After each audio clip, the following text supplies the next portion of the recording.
केला बेचने वाली चुड़ैल। एक बार की बात है, जादूपुर नाम के एक गांव में करतब दिखाती एक औरत एक रेड्डी के लिए गांव में आती है। आइए आइए मेहरबान कदरदान, खाइए रोहड़ा के ताजे ताजे केले। कभी खाए नहीं होंगे ऐसे केले, पीले पीले केले खाइए। ये कहकर रोहड़ा हाथों में 4 केले लिए उन्हें सर्कल में जोर जोर से हवा में उछालती हुई करतब दिखाती है, जिसे देखकर आसपास के सारे बच्चे अपने अपने मम्मी पापा से उस औरत के पास जाने की जिद करने लग जाते हैं। पापा, ऐसा तो सर्कस में बॉल से होता है ना, ये आंटी तो केले से कर रही है। चलिए ना पापा, देखते हैं। रोहड़ा एक पतली सी तार पर चलती हुई केलों से करतब दिखाती है। आते जाते सभी लोग बाहर रुककर उसके करतब देखते हैं और वाह वाही करते नहीं थकते। जैसे ही एक आदमी पास आकर उसे पैसे देने लग जाता है, तब वो कहती है, अरे नहीं नहीं साहब, मैं करतब तो बच्चों के मन को बहलाने के लिए करती हूँ। धंधा तो मेरा केले का है। पीछे देखो मेरी रिड्डी, जो भी मेरे केले खाएगा मेरी तरह चुस्त दुरुस्त और तंदुरुस्त हो जाएगा। पता चलता है क्या कि मेरी उम्र 55 की है। अरे पर ऐसे ठंड के मौसम में कोई केला क्यों खाएगा? ये ऐसे वैसे केले नहीं है साहब, ये शरीर में गर्मी देते हैं। ठंड को दूर भगाए जो भी रोहिणा के केले खाए। पापा, अगर मुझे केले नहीं मिले तो मैं घर नहीं जाऊंगी। तभी उसके पापा कहते हैं कि बेटा, केले ठंड में कभी गर्मी नहीं देते। ये सब कहने की बातें हैं, सामान बेचने का तरीका है इनका। पर पिंकी नहीं मानती। मैं केले खाऊंगी। पिंकी की जिद के आगे नत्थू हार जाता है और उसे केले खरीद कर दे देता है। पिंकी खुश होकर केले घर ले आकर खाती है। अब मैं भी करतब करूंगी, कितना मजा आएगा। जादुई केले। पिंकी पहला केला खत्म भी नहीं करती कि वो बेहोश हो जाती है। दूसरे केले से एक काला धुआं आता है और रोहड़ा चुड़ैल बनकर बाहर निकल आती है। मेरे भूतिया केले बच्चे न खाए, ऐसा हो ही नहीं सकता। जादूपुर वालों, कब तक बचोगे? आ गई हूं मैं रोहड़ा, जिसका कोई नहीं कर सकता सामना।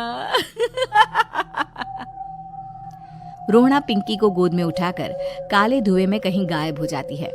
शाम के वक्त नत्थू घर लौटता है और पिंकी को घर में ना पाकर उसकी माँ से कहता है,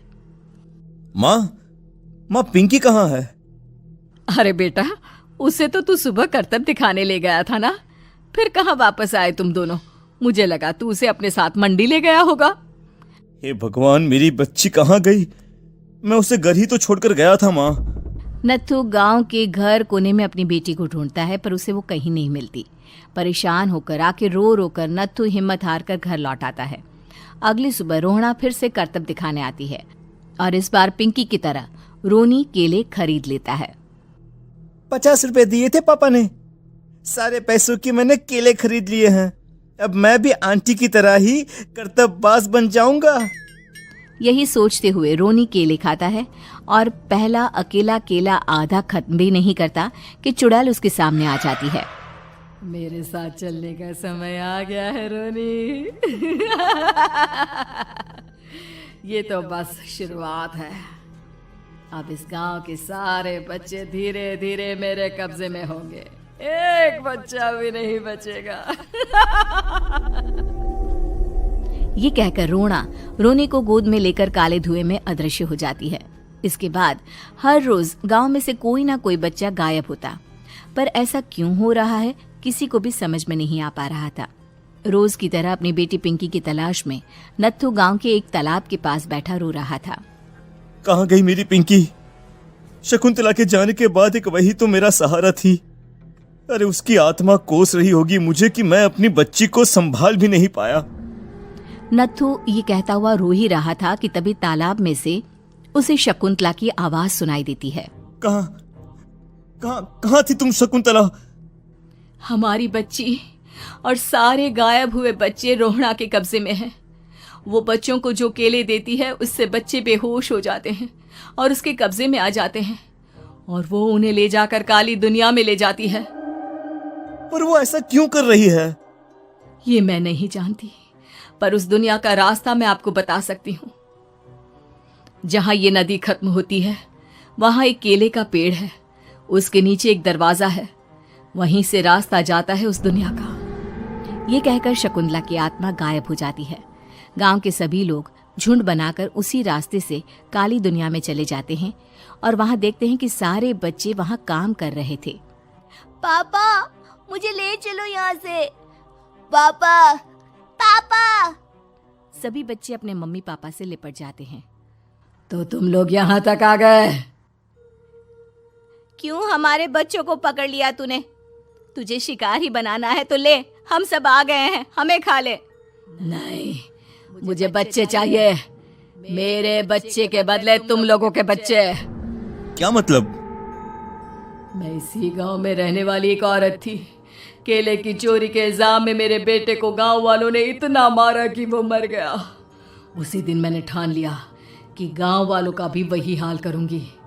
कुछ दिन बाद बेटे के चले जाने के दुख में मैं भी मर गई और मेरी भटकती आत्मा एक चुड़ैल बन गई। और फिर मैंने बदला लिया तुम सबके बच्चे छीनकर। बर्दाश्त नहीं कर पाए ना? सोचो मुझ पर क्या बीती होगी। हमें माफ कर दो रोना। पता नहीं ये किसकी गलती थी, पर हम सभी माफी मांगते हैं। हमारी खुशियां लौटा दो, तुम भी तो एक माँ हो। गांव वालों की बात सुनकर रोहना का मन पिघल जाता है और वो बच्चों को छोड़ देती है। उसके बाद काली दुनिया बच्चों के लिए जादुई दुनिया बन जाती है। अब कोई भी कभी भी वहां आ जा सकता था।